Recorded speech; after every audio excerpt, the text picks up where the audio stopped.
এক নম্বরে ইনসাফ, যার মূল কথা হলো আমরা আমার শত্রুর সাথেও জুলুম করব না।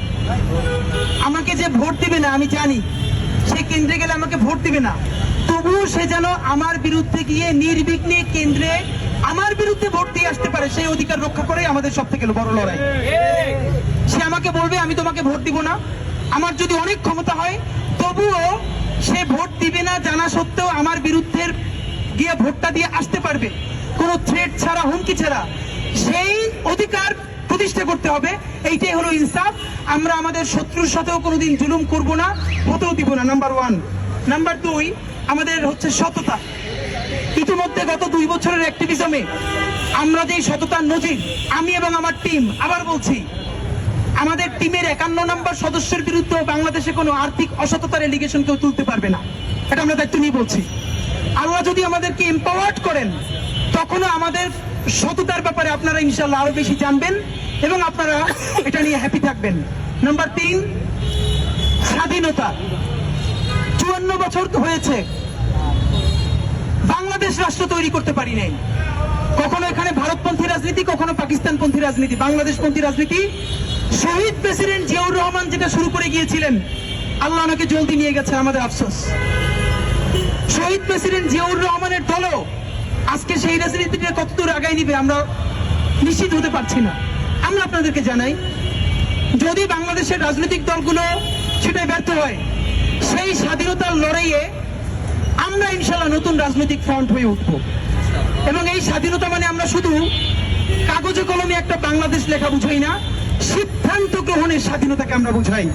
আর একটা সার্বভৌমত্ব আপনাদেরকে বলি, স্বাধীনতা পৃথিবীর অনেক দেশেই আছে, সার্বভৌমত্ব নাই। বাংলাদেশে স্পষ্ট বলি, স্বাধীনতা আছে, সার্বভৌমত্ব নাই। আমার জমিনে এখনো আমার কাঁটাতারে আমার বোন ফেলানির লাশ ঝোলে।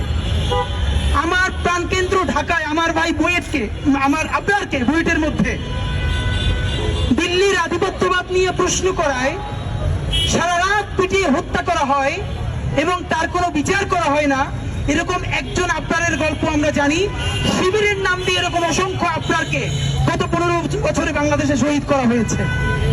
আমাদের ইলিয়াস আলী আমাদের পানির অধিকার নিয়ে কথা বলতে গিয়ে যে গুম হয়েছেন, সেই গুম হওয়ার পর তার লাশটাকে চিরে সেই লাশের মধ্যে পাথর ঢুকিয়ে সাগরে ভাসিয়ে দেওয়া হয়েছে। হাসিনা এইটা করে পরের দিন ইলিয়াস আলীর ছোট কন্যাকে পাশে বসে এসে কুমিরের মায়া কান্না করছেন। বাংলাদেশের অধিকারের কথা বলতে গিয়ে সালাউদ্দিন আহমদকে জীবিত পাওয়া গেল ভারতের সীমান্তের মধ্যে। স্বাধীন সার্বভৌমত্ব রাষ্ট্র যদি হয়, সাইদি সাহেবের সাক্ষী সুখরঞ্জন বালি আদালতের সামনে সাক্ষ্য দিতে গিয়ে গুম হয়ে গেলেন, আর কোনো খবর নাই। তাকে ভারতের মধ্যে পাওয়া গেল। আমাকে বলেন, সাইদি সাহেবের সাক্ষীকে যদি ভারতে পাওয়া যায়, সালাউদ্দিন সাহেবকে যদি ভারতে পাওয়া যায়, আমার ভাই ইলিয়াস আলীর লাশ যদি সাগরে ভেসে যায়, আমার ভাই আপনার যদি দিল্লির আধিপত্যবাদের বিরুদ্ধে কথা বলতে গিয়ে শহীদ হয়ে যায়, আমার বোন ফলানির লাশ যদি ঘন্টার পর ঘন্টা তার কাটায় ঝুলে থাকে, তাহলে আমার স্বাধীনতা আছে, সার্বভৌমত্ব আছে, কে আপনাকে বলল? সুতরাং আমাদের লড়াই সার্বভৌম বাংলাদেশ গড়বার লড়াই।